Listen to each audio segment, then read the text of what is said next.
What's up, everyone? I want to first apologize for my lack of content over the last couple of months. I've taken on a summer gig at a place away from home where I'm staying in a rented room and I don't have access to my multi-million-dollar recording studio and all of that, so have not been able to produce much content. But I have been putting this build together in bits and pieces, and I've actually been playing this Paladin build that I want to present to you today on a Westmarch called Frontiers of Fate. I'll actually include the link to that below so you can check it out. Maybe you want to join me and play sometime. Anyway, I've had about 20 games or so with this Paladin. I've got him up to 6th level, and I've been having a blast. I really like this build. Never played a Paladin before, but I do love a good Gish. So let's take a look and see what I've got here. This build I am calling the Sun God, and he is a Devotion Paladin frontliner. He brings strong DPR, decent Nova potential, impressive defenses, great maneuverability, and good healing. So this is a pretty well-rounded build, I think. I'm playing him as a classic lawful good paladin, proud to represent his sun god and constantly, recruiting and evangelizing, etc. He's loosely modeled on Alexander the Great. I couldn't help but notice some similarities as I went along with how I was playing him, and I don't know how Alexander was, so I figured, all right, let's lean into this. And so he's loosely modeled on Alexander the Great. And again, I'm actually playing this build. It's not super flashy, but it is very effective, just well-rounded in all of the traditional metrics of Dungeons & Dragons. It is consistent, it's reliable, has high impact output, and it actually absorbs a lot of enemy attacks, I've found, especially when Fine Steed comes online, because it has traditional defenses, so you can hit him. It's hard to hit him, but you can still hit him, and you can damage him, although it's hard to damage him because he's very tough. And you can try to apply conditions to him, but it's hard because he's got good saves and good resistances and such. So he looks vulnerable, and so constantly enemies just keep attacking him. Whereas I often play Gishes or frontliners that have kind of hacked ways of avoiding getting hit. And that just encourages the enemies to stop attacking me and start attacking everybody else. I found that with this Paladin, they still keep attacking me, and it seems like they're getting me low, but I can heal up, or you know what I'm saying? It's like everything looks vulnerable, but I'm actually pretty tough. I found that this is like a really good tank to draw heat away from your enemies. Now, I did want to talk about the 2020 version of Smiting for a moment, because it's not good. We are generally going to be avoiding use of smites. Why is smiting suboptimal? Well, because it's just way too expensive. It costs both a bonus action and a spell slot, and I'm sorry, that is just way too expensive, because paladins actually don't have many resources to work with. It turns out, like, they're only half casters, and they don't really have any way to regenerate those slots on a short rest or anything. So there's just not very many opportunities to smite, or not many resources to smite. 2 or 3 in tier 1. And I was considering taking a level 14 version of this paladin into the gauntlet to stress test it, and that version comes with 11 spells to go over like 5 battles.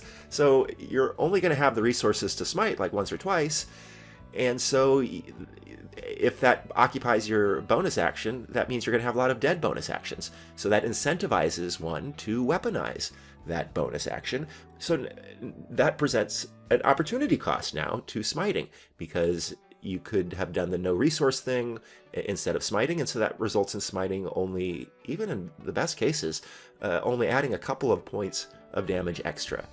So the lack of resources and the fact that it also uses your bonus action just makes it very difficult to optimize a build where smiting is kind of like the main thing. Now, I think you could do that maybe through like a multi-class. I think Warlocks would be especially good if you want a smiting build, but that's not the build I wanted to play. I wanted to play a straight Paladin and get that experience, and I found that we just don't smite that much. That said, we will smite sometimes, like when we have crits, particularly against fiends and undead, but the Paladin has a really good spell list, and so every smite that we do is just one less Divine Favor, one less Cure Wounds, one less Warding Bond, and if we're not getting that much value out of it over and above what our no resource bonus action is, it just doesn't make that much sense to smite.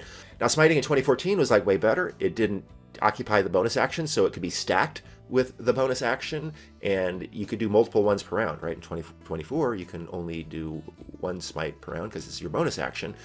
So in 2014, you could sacrifice most of your versatility for a devastating Nova. And sometimes one devastating Nova is better than all of those, marginal resources combined. And that was like a really nice option for Paladins to be able to create that Nova, but we're not going to be doing that. And, it's not necessarily bad because, again, Paladins have a great spell list, and so that just makes us more versatile casters, versatile healers, etc.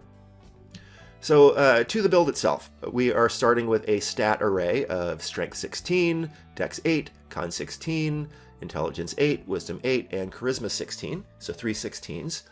No 17 because that would force us to take a Con of 14 or a Charisma 14, and I wanted both of those to be 16. This build just wants maxed out hit points since we get hit a lot as a frontliner presenting a very strong threat. Also, I wanted to add 2 Strength half feats and no Wisdom half feats. So starting with 16 and Strength made sense because then with the 2 half feats we would be getting to 18. You could pivot from this template and go with 1 Strength half feat and start with Strength of 17, and then you would get it to 18 by level 4, and then you could start bumping Wisdom more quickly, like at levels 8 and 12. But if that's what you want to do, go ahead and start with Strength 17 and like a Con of 14. But I liked having 3 16s in this build. The skills are flexible, but thematically appropriate. I started with Perception, Arcana, Intimidation, Persuasion, and Athletics, but choose whatever you like. Note, however, that we will need Arcana for scroll creation because we are going to be leveraging scrolls, especially as half-casters, man. I mean, God, we just do not have the slot. Scrolls are really helpful for us. For our tool, we will take Smith's tools so we can repair and make our own armor and barding. I think that's thematic role-playing wise, but it also actually saves me a bunch of gold in the rule set of this Westmarch server that I'm playing it in, so I took it so I could, get to plate armor and such faster and cheaper. And we are going with human as our species. I like human because I wanted that daily inspiration and I wanted 2 origin feats. I wanted both tough and magic initiate. That said, these are not critical to the build. Both of these strongly burnish our defenses, and I'm a defensive-minded player, but if you're not such a defensive-minded player, you could take something else. Now, you could actually still take human and then drop either of these feats for alert, because initiative is one of the few weak points in our build, and I could see either, of those being dropped for alert making sense. But you could also just go with a non-human species. I think Orc and Goliath and Gnome and Aasimar are all particularly good for this Paladin build, but really you could take anything. I am happy with how things have worked out. Again, I've played like 20 games with this PC, and having Inspiration and Tough and Magic Initiate have been very impactful. I mean, I've been on like 1 or 2 hit points lots of times. So I like this build with human, but feel free to go in another direction. That one we're very flexible on. We will be adding tough through human to increase our durability and just contribute towards tankiness, right? We want more hit points because that is a boring but impactful defense in this game. It contributes in pretty much every scenario. And we wanted Magic Initiate for valuable offensive abilities in Firebolt and defensive options in Shield and Blade Ward, which we will discuss momentarily. Moving into level 1, we are a Paladin 1, and we are not dipping on this build. We are going straight Paladin all the way throughout. We have a very strong amount of hit points at 15, right? So like 50% more than most PCs, I think. Then a very strong AC of 18. I'll talk about that in a minute. Initiative is bad. Saves are normal. Attacks and damage is normal. And at level 1, we get spellcasting, lay on hands, and weapon masteries.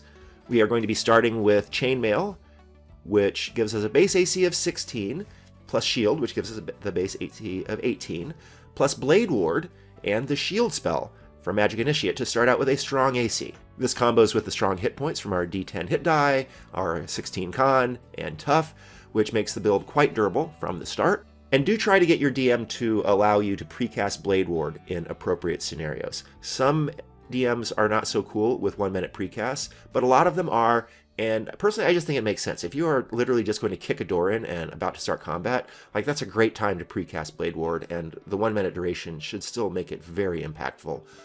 And that is really nice for us, as we already start with a high base AC. Yet getting that Blade Ward in is just really great, especially since for most of our career we have no demands on our concentration.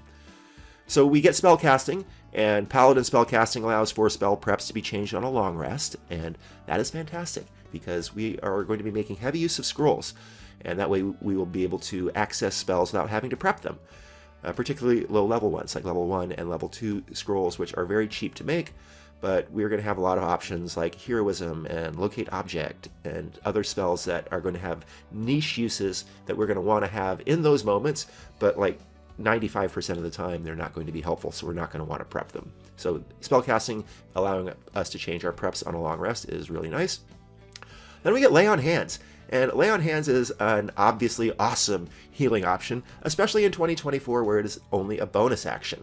So yeah, a nice buff to both our personal endurance, right, to heal ourselves up, but also our healer roll for both the team and the mount. I've used Lay on Hands quite a bit to bring allies up from 0 hit points and to, get just like an extra couple of points to max people out and to keep my mount alive. So man, Lay on Hands is really, really good.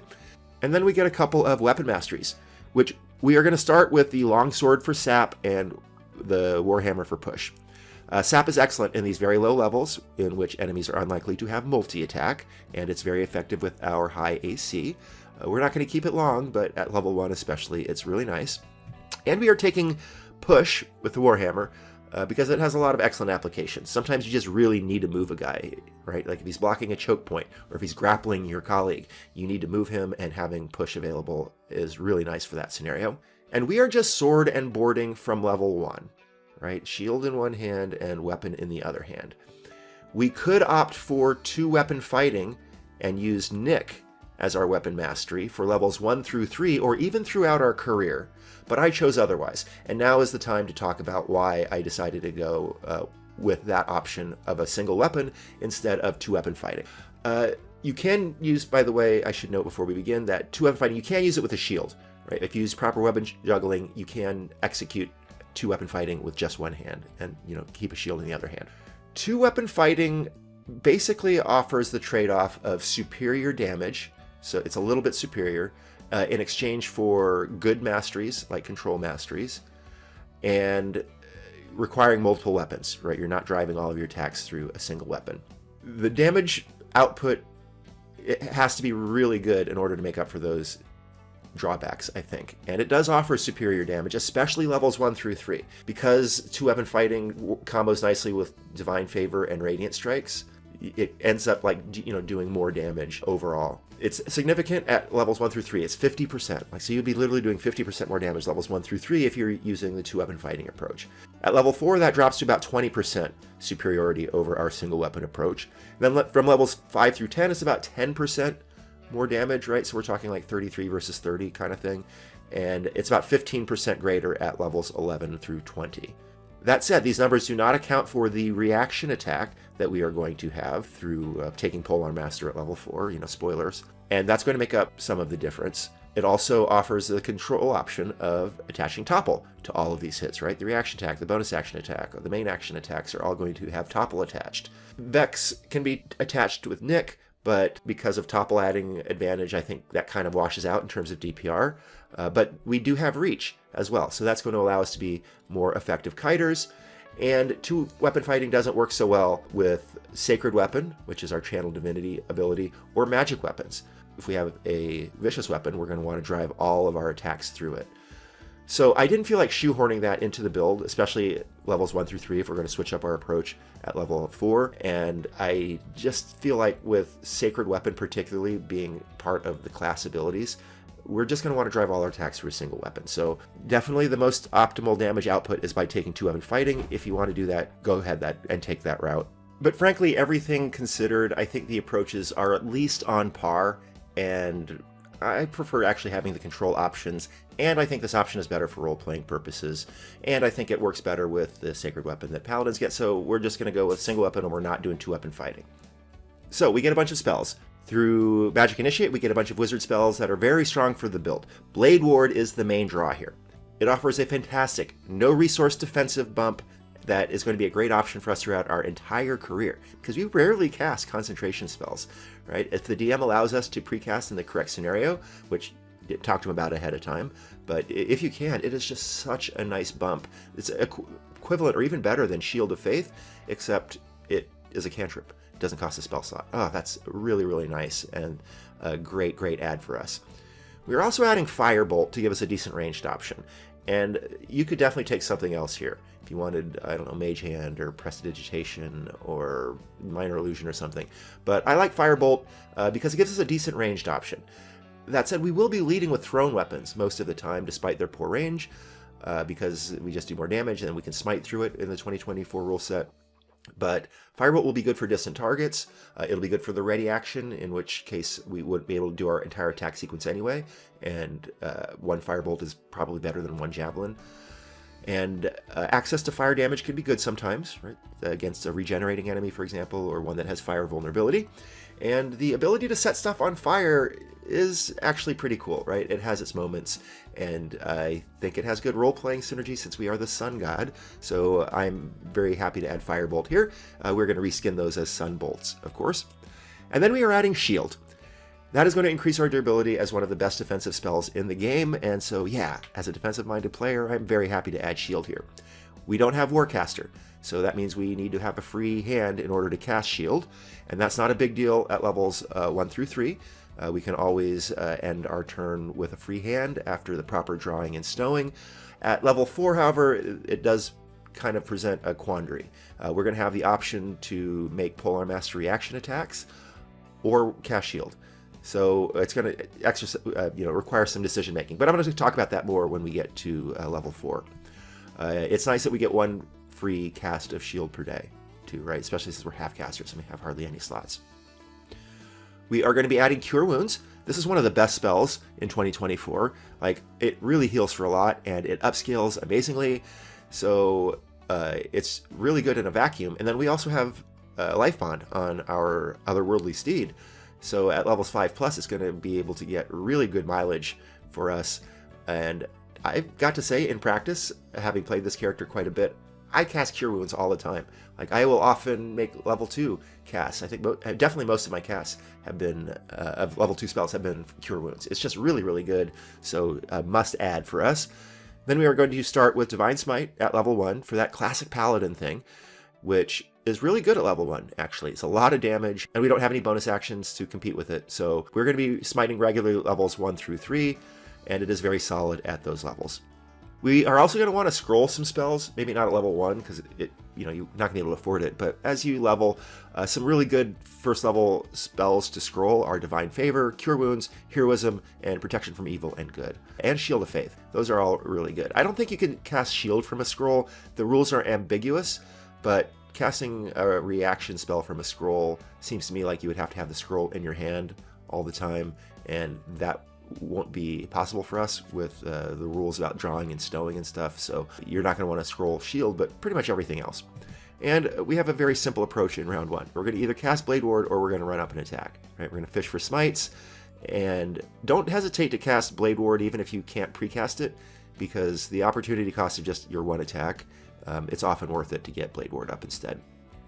Moving into level 2. We get a Fighting Style and Paladin Smite. So we're going to be adding Dueling, which is going to bump our DPR. The +2 is really nice, and it also impacts our bonus action attack with Polar Master that we're going to get at level 4. It's definitely better than any of the other options, except for maybe Blind Fighting. But Dueling, I think, does give us more overall value because it's literally on every attack. Blind Fighting only comes up sometimes. We now get a free cast of Divine Smite, so that is going to free up a spell prep for us. We are going to add Bless, since it's very strong at levels 2 and 3, and we might actually cast it sometimes at levels 2 and 3 because our opportunity cost is just one attack. So we'll drop it later when our attack action becomes more lethal, but for now, we might definitely want to cast Bless levels 2 and 3. And then we're also going to add Thunderous Smite for a very nice combo with ranged attacks. Right? In 2024, you can smite at range with melee weapons, even if you throw them, like our Javelin. So a ranged attack that knocks an enemy prone, requiring half movement to get up, and pushes them back 10 feet, and imparts slow mastery for another 10 feet speed reduction, can really screw up an enemy's move. This is a pretty sneaky, awesome combo to roll out that I've used a few times, and it's been very effective. Enemies have often lost a turn just because they have to get up and they, waddle forward a couple of steps, and then that's it. They can't do anything after that. It's also our only option besides Firebolt against flying enemies, so we wanted to add that. It is a strong one, though, because inflicting prone will often knock a flying enemy out of the air if they don't have hover, and it'll also push them up 10 feet, so they'll fall even further and get an extra d6 damage from that. We are going to drop the Longsword Mastery of Sap here and add the Javelin Mastery of Slow instead. We could have dropped the Warhammer for push, but we already have pretty strong defenses, so I prefer to keep push over Sap. At level 3, we add our subclass and become Devotion Paladins. We get Channel Divinity, Sacred Weapon, and our subclass spells. I'm also going to assume that we can upgrade to Splint Armor for a base AC of 19 now, here at level 3. And our Channel Divinity is Sacred Weapon. Sacred Weapon is amazing for us. It adds a huge DPR bump by making our damage output more consistent.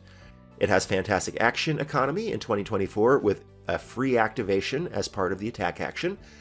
And with it, we can expect to hit 80% of the time instead of the normal 65% of the time, or 96% of the time with advantage. So that is really, really impactful, I think. It's also nice to get off bludgeoning, piercing, and slashing damage and into radiant damage.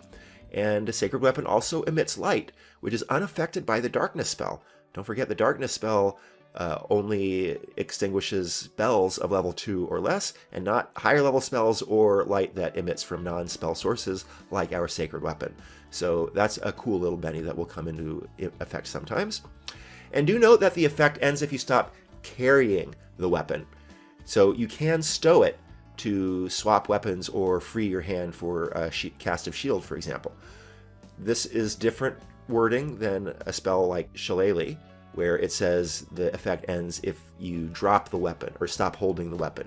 Here it says as long as you stop carrying the weapon, you can carry stuff without holding them in your hands. So that's a very cool little thing that helps us with the shield spell, right? Because we wouldn't be able to do that if we needed to free our hand to cast shield, but that would stop Sacred Weapon. But it works, rules as written. And I have to say I'm not a huge fan of the Devotion Paladin subclass spells. The only standouts to me are Shield of Faith, Aid, Dispel Magic, and Commune. The others are so niche that I can't see casting them often. And I have to say, when I look at all of the other Paladin subclass spell lists, they're way better. Like, I would love to have any of their other spell lists. I like Devotion for all of the other stuff, but not for this spell list. That said, there are some decent ones here.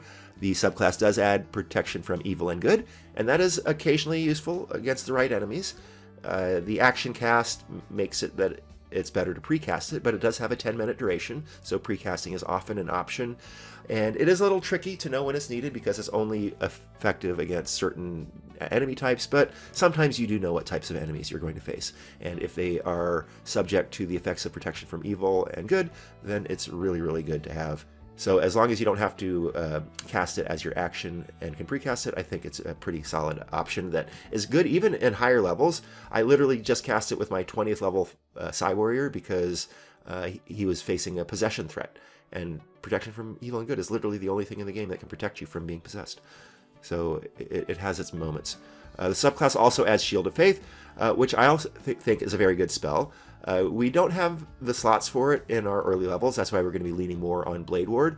But at higher levels, and especially when we have scrolls available, I think Shield of Faith is going to be a good use of our concentration. Especially like in Tier 3, when scrolls are very cheap, and we have Radiant Strikes, which is going to increase the value of our bonus action, and therefore we're probably not going to want to sacrifice it for Divine Favor, which is our go-to, and so Shield of Faith I think might be a good option once we get to level 11. But we'll talk about that when the time comes. And then we are also adding Heroism as a defense against Frightened. Mostly a placeholder. We're going to drop it at level 5, but it's always going to be a good one to have on scrolls because despite it being highly situational, when you are frightened, you definitely want to have an answer for it. So Heroism is our answer for that, and we're happy to add it here. Moving into level 4, we are going to be taking Polar Master as our first feat to gain a no resource bonus action attack and a reaction attack. This is amazing. This is going to give us that no resource bonus action attack that we've been needing because, as I've said, we just don't have enough slots to be smiting all the time. And the DPR of our bonus action attack without resources is now about equivalent to a level 1 Divine Smite. So yeah, that takes a lot of pressure off of our spell slots, allowing us to cast other things. For example, Divine Favor, or Cure Wounds, or Bless. So that is really awesome to weaponize our bonus action attack. We are only bumping our strength to 17 and not 18, which is a little bit regrettable. You know, the game expects you to have an 18 in your attack stat at level 4, but this is made up for with Sacred Weapon, which adds a bonus to our attack rolls, and Dueling, which adds a bonus to our damage rolls. So I think we're going to be fine by keeping our strength at 17 for levels 4 through 7. And then we are going to be swapping our weapon masteries to Topple for the Lance, which I will be talking about the Lance in a minute, and we're going to be keeping Slow for the Javelin as our main weapons, and then we're going to be keeping a Spear as the backup melee weapon when we're separated from our mount, because that will allow us to do our Polearm Mastery action attack and bonus action attack. But we are going to be using the Lance most often, and the Lance is now one of the best weapons in the game. Got a real glow up in 2024. It's going to allow us to do tremendous damage with that D10 damage die, and it has a great mastery attached Topple, which I'll talk about in a minute. It also allows us to stack on Dueling to bump our damage because it's a one-handed weapon. And keep in mind, Dueling does improve the damage of the bonus action attack, as does Divine Favor. So we're going to be getting some juicy damage on our bonus action attack. The Lance can be used one-handed, which allows us to use a shield. So that's amazing for our defenses, right? It's a minimum of +2 and could be up to +5 once we get magic shields. And so, man, I'm very, very impressed with the Lance. I think it can legitimately stake a claim as the best weapon in the game. That said, it does add a bit to the cognitive load because you are going to have to exercise some decision making as to whether to end your turn with a Lance in hand so that you can use your Polearm Mastery action attack, or with a free hand so that you can cast Shield. As I've said, I haven't found this to be too bad in practice. It's often pretty obvious which is the best for the particular scenario that you're in. If our enemies haven't engaged, we're going to want the Lance in hand so that we can smack them when they do get close to us. And if we're already adjacent to them, then we're going to want a free hand so that we can cast Shield, as we do not expect to be needing our Polearm Mastery action attack. We don't have that many slots for Shield, even as a free cast, so it's often not going to be a concern, but we will have more slots available for Shield as we level and get scrolls available, and then we can use scrolls to be casting our Divine Favors and Shields of Faith and Cure Wounds and stuff, and that will leave us more free slots for Shield, because I don't think you can actually use a Scroll of Shield, since it's a reaction, and then you would have to have it in your hand, and even though that's kind of ambiguous and not specifically spelled out in the rules, it just feels weird to ask for it. So I will be using Shield only with, my actual slots and not from scrolls. The Lance comes with Topple. Topple is one of the best masteries. It's going to allow us to gain our attacks at advantage.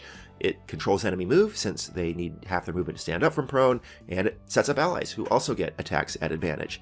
So as I was saying before, the two-weapon fighting approach does have slightly higher on-turn DPR, not counting your Polearm Mastery action attack, but the fact that we have Topple and we have Reach and we do have that reaction attack, I think it more than makes up the difference. See my deep dive video actually on weapon masteries for more info about Topple and all the other masteries. And do note that we are doing a bit of role-playing emulation of Alexander the Great here, because Alexander was another famous mounted combatant who used the lance to great effect. So I just started kind of skinning my role-play in that direction. And we are going to be adding Divine Favor, which is a huge add for us. This is a really good spell.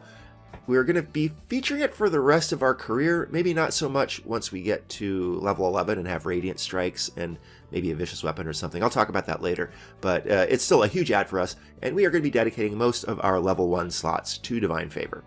It wasn't worth a slot, I think, in levels 1 through 3, but here at level 4, now that we've added a second attack, and we're going to be adding a third attack at 5th level, we now have enough attacks, I think, to get value out of using our first round bonus action for a Divine Favor. Again, especially once scrolls become economically cheap. And I really like Divine Favor compared to Hex and Hunter's Mark because you don't need concentration for it, and you don't need to be constantly using a bonus action to swap the target. So it's a set it and forget it kind of spell that I think is very effective, and honestly I just prefer it to Hex and Hunter's Mark. So go Paladins, that's pretty cool. Moving into level 5, we get our first proficiency bump, which is awesome. We get extra attack, which is always fantastic. We now have 3 attacks per round, so Divine Favor really shines, as does Dueling. And our DPR is very strong. We not only have high damage, but we have a very high hit rate because of Sacred Weapon. And we will frequently have advantage on attacks because of Topple. So we're doing very strong damage. Again, about 10% off of the 2-weapon fighting approach, 15% at levels 11 plus, but that is again not accounting for the occasional Polar Mastery action attack. I think that kind of equalizes the damage, and we have reach and we have topple, so I like this approach better than 2-weapon fighting. We are adding Faithful Steed. Oh, this is amazing. Faithful Steed is a classic Paladin class feature, and man, the maneuverability conferred by the mount is just borderline insane. It has been huge for me in actual play. Man, just being able to dash up to 120 feet per round has just been so effective in so many battles that I've been in because of the map and the environment. Now, of course, technically any mount confers similar benefits, but those mounts can be killed and they can't necessarily be replaced in the middle of combat, and they cost money, so being able to refresh at low cost the steed just makes it more present and reliable. And also, I have found that DMs are just more welcoming of the mount, even in a suboptimal environment, because it's a class feature and they don't want to deprive players of their class features. So having Faithful Steed as a class feature is awesome. And because we are mounted, we can use the lance one-handed. Again, it is one of the best weapons in 2024, but it does make mount survival paramount for us because it is so intrinsically tied to our offense. And so we are going to be devoting a lot of resources to keeping our steed alive and buffing it so that we can have all of the advantages that it confers, but including our offense. I found that the steed absorbs many attacks from enemies, right? They think that it's kind of an easier mark and it's going to hamper my paladin's maneuverability, but it's actually pretty tanky. It's got a strong AC with barding, and it's got good hit points, and it's got its own healing abilities. Because I'm choosing to use a Celestial Steed as the main option, I mean, Healing Touch is like a free level 1 Cure Wounds, pretty much. And it's a really nice ability to have in almost every scenario. I have learned to use it right away. I have regretted every single time I've ever chosen to hold it back.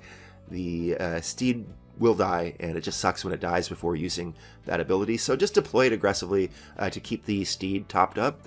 It is really sweet for your steed to have that if your paladin goes down, because he can immediately bring you back up with that Healing Touch. So really sneaky good ability. That's why I chose the Celestial Steed. I do think the Fae Steed is also pretty good. I'll talk about that in a minute.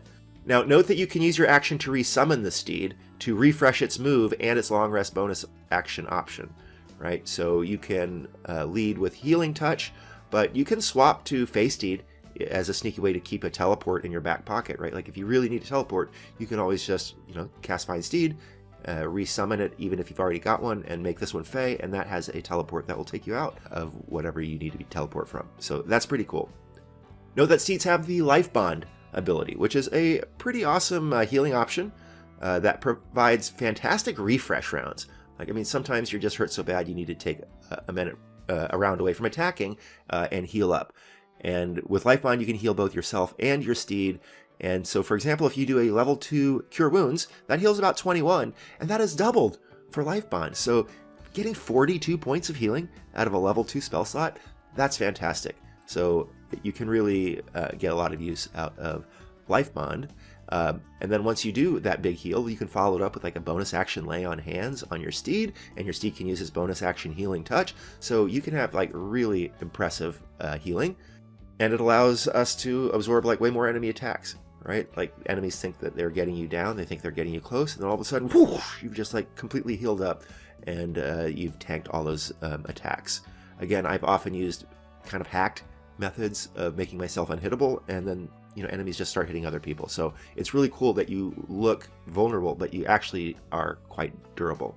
Again, the steed offers increased maneuverability, which combined with the slow mastery and the topple mastery allows us to be very good kiters, right? We could basically dictate our battlefield position, and that will allow us to maximize our polar mastery action attack. And of course, since I'm emulating Alexander the Great here, I'm naming my steed Bucephalus, because that was the name of Alexander's famed steed. And funny story, this PC actually also got a Pot of Awakening, so I was able to create a squire whom I've named Hephaestion, because that was the name of Alexander's BFF. We get a bunch of spells at this level. The subclass adds Aid, which is excellent. I love me some Aid, especially when we're upcasting it. And we can include our steed, which we are definitely going to do because, as I've said, it is paramount for us to keep that steed alive. We are adding through the subclass Zone of Truth, and that spell sucks. We're never going to use it. We are adding Warding Bond as a fantastic option to protect our steed. I mean, this is generally my primary option for my level 2 slots, along with, level 2 Cure Wounds. But Warding Bond is great. It's 1 hour duration, no concentration, and it will increase your steed's defenses and then basically double its hit points by keeping it alive. It does have some downside, like if you are hit by AoE, my PC actually takes a boatload of damage because he not only takes his damage, but he takes half of whatever his steed takes. But, it's worth it to keep your steed alive because, again, it is so intrinsic to our offense and everything we do. We are going to be adding Shining Smite as a situational option versus invisible enemies. I think that's a really nice ability, especially at this lower level. We are adding Prayer of Healing because this got a huge buff in 2024, and so it's basically like catnap. And so to be able to get a short rest on 10 minutes time is just really fantastic. And we are going to be dropping Bless and Heroism. We just don't have the room for it, but we will be keeping a scroll or two of Heroism for Defense Against Frightened. We're probably never going to be casting Bless again now that our action is so valuable. It was decent like, level 2 and level 3 when we only had 1 attack, but not so much anymore. We also want to put Locate Object and Lesser Restoration on a scroll or two because both of these are, critical on rare occasions, but not used frequently enough to warrant a spell prep. So make sure you scroll those, and those are good options. Other good spells to scroll would be Find Steed, Lesser Restoration, Locate Object, Protection from Poison, Warding Bond, Zone of Truth, and level 2 Cure Wounds. And this is the level at which I expect the PC to start acquiring uncommon items. So we're going to be targeting +1 weapons, +1 shield, Cloak of Protection, Weapon of Mourning, which ideally we will attune to the mount if the DM allows, as rules as written, Staff of the Python, which makes a huge, very powerful steed for us, and that's really cool. Or an Enspelled item that has like Shield, Cure Wounds, or Divine Favor. All of those would be amazing for our PC at level 5. Moving into level 6, we get Aura of Protection, the elite and iconic Paladin defensive ability. We are so happy to add it. Like I said, I'm playing this character and I'm now at level 6, and it just feels so good to have that Aura of Protection, and it feels amazing to be able to tell players, hey, feel free to stand next to me and, you'll get my Aura of Protection, dude. And people love that. I love playing with Paladins too because of the Aura of Protection, so it's just awesome to be the guy who's bringing it to the team. And I'm going to assume at level 6 that we can now afford plate armor and bump our base AC to 20. Moving into level 7, we are adding Aura of Devotion, which gives us Charm immunity, and that is fantastic. Man, paired with Aura of Courage at level 10, we're going to be immune to both Charmed and Frightened. That's like a free Stirring Scaled Ornament, man, and that I think is one of the strongest weapons in the game. So to have Charm and Fear taken off the table for us is an amazing, amazing defensive add, especially at higher levels where the charm condition can come with like really, really debilitating riders, like Possession and, stuff like that. So yeah, very happy to add Aura of Devotion here. And then we are also adding a spell, Magic Weapon, because this is very solid in a low magic setting, which happens to be the type of setting that my current Westmarch is. There's not much magic out there. So even at +1, it's pretty solid, but it gets especially good level 9 when we can upcast it with a level 3 slot to get a +2 weapon. It's 1 hour duration, there's no concentration, it's a bonus action to cast. All of these are excellent. So yeah, Magic Weapon is like a really good option for us. Obviously we're going to be targeting like a Vicious Weapon once we get to like, levels 9 or 10, but that's not guaranteed. And so especially in a low magic setting, being able to create a +2 weapon, that's quite strong, and so we're very happy to add that. Moving into level 8, we get our second feat, and we are going to be adding Heavy Armor Master to burnish our defenses and to bump our strength to 18. We take a lot of hits, so this is going to greatly extend our endurance. Right? Heavy Armor Master got buffed in 2024. It used to be just 3 damage, and it didn't affect magical damage, and now it is your proficiency bonus damage reduction, and the game has eliminated the distinction between resistance versus magical weapons. So It's just much, much stronger. It's going to block any bludgeoning, piercing, or slashing, and a considerable amount once we get into higher levels. I'm a defensive-minded player. Adding this feat is very appealing for me. I am super excited for it. Now that said, I did consider adding Great Weapon Master or Mounted Combatant here as well. I originally thought Great Weapon Master, but then I found out that Great Weapon Master only affects the attacks of your attack action. It does not affect your bonus action attack, and it does not affect your reaction attack. So it would only affect 2 attacks per round for this character. Doesn't have action surge, doesn't have haste. I just didn't think it was worth it. Not for just 2 attacks per round with no ability to, spread it into other attacks. And I strongly considered Mounted Combatant, but I finally decided against it because the defenses to the mount I think are pretty marginal. The mount is already very hard to hit with a high AC from barding and mostly taking the dodge action, and the evasion is really cool, but we do have warding bond, and a lot of times AoE isn't dex based, and we do get attacks at advantage, which are nice against creatures smaller than the mount, but we have topple, so we're going to be getting attacks at advantage quite frequently anyway. It's just kind of clunky with Mounted Combatant. Although it is kind of tempting if you have a Staff of the Python, right? That's a huge constrictor snake, and so you would now have advantage versus large or smaller. That would make Mounted Combatant, I think, a little bit more appealing, but you can still topple any size creature. So I decided to go with Heavy Armor Master here. But you could take Great Weapon Master or Mounted Combatant, or even something else, a Strength half feat, of course, because we want our Strength to be 18. But man, I am personally extremely excited for Heavy Armor Master at level 8. Moving to level 9, we get our proficiency bump, which is always awesome, and we are adding Abjure Foes, which we will never use. I think this is a pretty weak control option. It uses both our action and our channel divinity. Sorry, I've got way better options for both of those things. So it is nice that it's kind of like a pseudo Mind Whip. I mean, it is more debilitating than just Frightened, but a lot of creatures are going to be immune, and it's just, again, I think we can do way better with our action and our channel divinity. We get a bump to our Faithful Steed. Since we're casting level 3 spells now, it goes to 35 hit points, does 1d8 plus 3 damage, and does 2d8 plus 3 healing.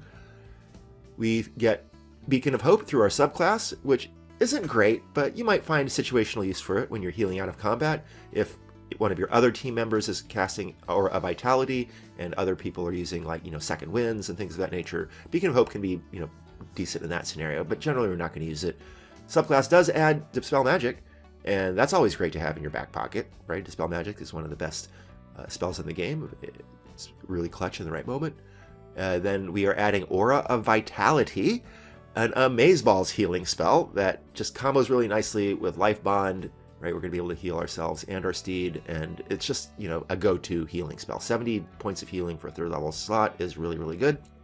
We are adding Revivify, which is always critical to have on multiple party members, right? And then you don't have to worry about dying so much. We are going to make scrolls of 3rd level spells that we want to have in our back pocket for niche situations, like Remove Curse and Daylight. And this is the level at which I expect the PC to start acquiring rare items. So we are going to target a Vicious Weapon. We want a Vicious Weapon so bad. Sell your soul for a Vicious Weapon. Okay, not really, but you really want a Vicious Weapon. Or a Weapon +2, if you can't get a Vicious Weapon.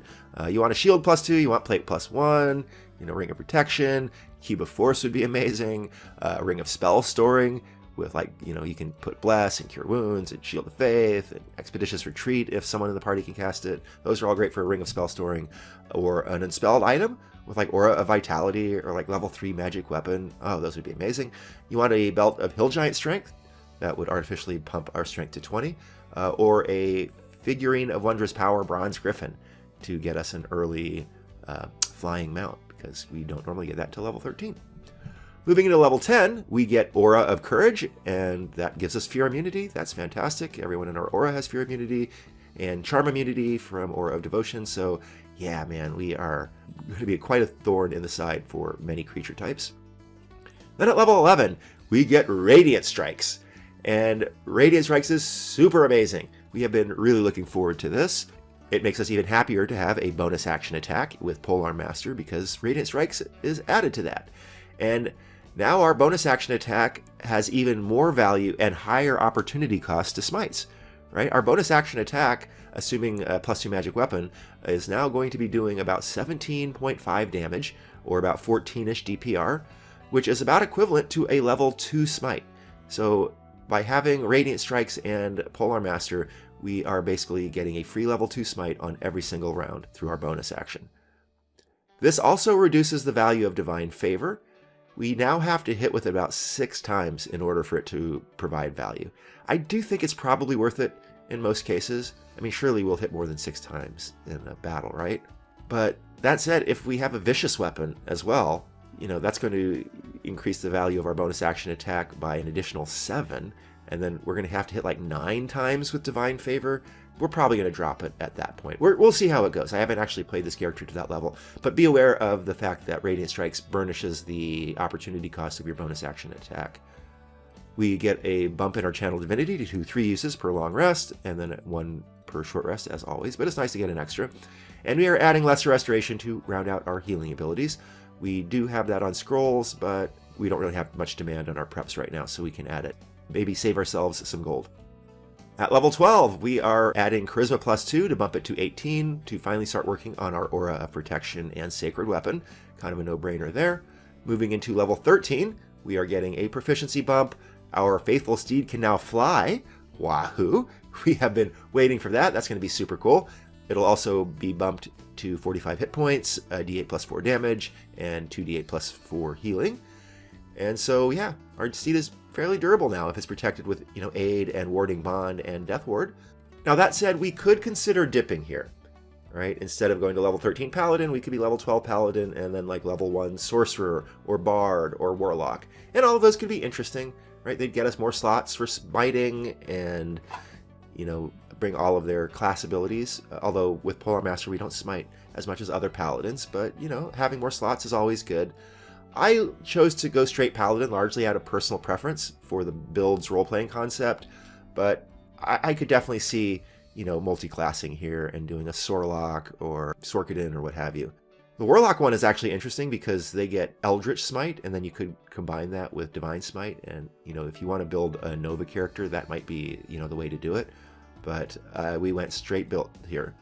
We get through our subclass Guardian of Faith, which we're never going to use, or at least, very rarely, maybe in some kind of, Bastion defense scenario. We are also, through our subclass, getting Freedom of Movement, and that is situationally useful, so that's pretty cool to have. It'll be nice in the right scenario. And then we are going to be adding Death Ward, largely for our steed, but, in emergencies, maybe we can cast it on ourselves or a critical ally as well. And this is the level at which I expect the PC to start acquiring very rare items. So target a weapon +3 if you don't have a vicious weapon. If you have a vicious weapon, keep that. Shield +3, plate +2, belt of Fire Giant Strength, the Candle of Invocation, Helm of Brilliance, the manuals and tomes to bump our strength, our con, our charisma, and the Shield of the Cavalier. That's the cool one that like the kid in the cartoon had, and in the 2024 rule set, it's a really powerful item, so that would be a cool one to add for us. Then moving into level 14, we get Cleansing Touch, a very nice add to burnish our healing abilities, especially versus Stunned. Like, being able to get rid of Stunned is fantastic. And this is going to basically eliminate the need for Lesser Restoration, so we're going to drop Lesser Restoration, and we're going to add Aura of Life. It's a good situational defense option. Sometimes having necrotic resistance for your entire party can be clutch, and so, I think it's a decent one to have in our back pocket. Moving into level 15, we get Smite of Protection, and that is not great for us, right? We rarely smite. But when we do smite, it's going to be good. +2 bump to AC is like really good, but fortunately we don't smite that much, so it's not a big add for us. Moving to level 16, however, we add Charisma +2 to max out our Charisma to 20, and that is big for us because that maxes out our Aura of Protection and our Sacred Weapon. So yeah, very happy for that. Then moving into level 17, we are tier 4 and get a proficiency bump. Our subclass adds Commune, which is an amazing add, actually. Like, divinations can be very powerful, and it's a ritual spell, so it's like no drain on our spell slots. We can use it frequently. That is awesome. I'm very happy to add Commune here. We also, through the subclass, get Flame Strike, and that is an inferior blast to Destructive Wave. We are never going to use that, unless, like, I guess we have enemies at extreme range, but, like, it has such a small 10-foot radius. The damage is good, but yeah, it's not as good as Destructive Wave. We will be adding Destructive Wave, however, and that is a fantastic AoE option because it does just as much damage as Flame Strike, but there's no friendly fire, and it has a bigger AoE, and it inflicts prone. So all of those are excellent. We will use Destructive Wave sometimes, maybe, but probably not, because we are also adding Summon Celestial. And Summon Celestial is an excellent concentration option for us, right? 1 hour duration, it can affect multiple battles. We don't have much else to concentrate on. Like, we are seriously still concentrating on Blade Ward and Shield of Faith at this level, so we can spare concentration for Summon Celestial. And this is probably going to be our go-to option for our level 5 slot. I mean, I just feel like, yeah, blow the slot, get the Celestial, use it for 1 hour. That's 100% the best, bang for your buck for your 5th level slot. That said, presumably Holy Weapon is going to be republished. It's not actually published yet. But once we get Holy Weapon, we're taking that. That is our priority. Holy Weapon would be so freaking cool on this build. We're not really summoners, so like Summon Celestial thing is, kind of out of left field. I still, like it. I'll work it in. But if we have Holy Weapon, hell yeah. This is the level at which I expect the PC to start acquiring legendary items. And so, yeah, target plate +3, armor of invulnerability might be really cool. The Belt of Storm Giant Strength, obviously. Cloak of Invisibility, Ironstone of Mastery, and the Enspelled item with... They can get up to 8th level spells now, so there are tons and tons of high level options available. But man, if we could get Holy Weapon in this, or even like Upcast Holy Weapon, oh, that'd be so good. All right, level 18, we expand our aura. It's now 30 feet instead of 10 feet. Hell yeah, that is amazing, and very happy. Then at level 19, we are getting an epic boon, and we are getting the Boon of Fortitude, which is amazeballs with Lay on Hands and Aura of Vitality, because we can add +3 hit points to every healing iteration, because that's our con bonus. Higher if you got like a manual for Constitution or something. But like even 1 point of Lay on Hands is going to add this extra bump. So if we've got some downtime to heal up, it can like quadruple or quintuple our healing output just through Lay on Hands. That's pretty amazing. So we're very happy to add a Boon of Fortitude here. And we get another spell prep. We're going to add Greater Restoration just to round out our healing abilities. We're great healers. Level 20, we get Holy Nimbus. And oh yeah, Holy Nimbus is a really nice little ability. It gives a nice damage bump, right? Situational defenses, those are cool, but it's the damage bump that is really nice. 11 radiant damage to all enemies within 30 feet every single turn. That is actually kind of crazy when you think about it, right? I mean, man, I am super impressed with Holy Nimbus. That is going to bump our DPR and all of that stuff. And man, as an AoE thing, just kind of burning away dudes every round, I'm very impressed with Holy Nimbus. I hope I play this character to 20th level because I would really like to play with Holy Nimbus. But yeah, that's it. That is the Sun God, the Devotion Paladin that I am playing on the Frontiers of Fate Westmarch. I'll actually include the information for that Westmarch down below. If you want to join me, feel free. It'd be cool to play. It's a pretty new server, 2024 rules. We'll all have fun together. Anyway, thanks so much for watching. This has been Bill Bronze and Dragons. I'm your host, Bill Bafflestone. See you next time.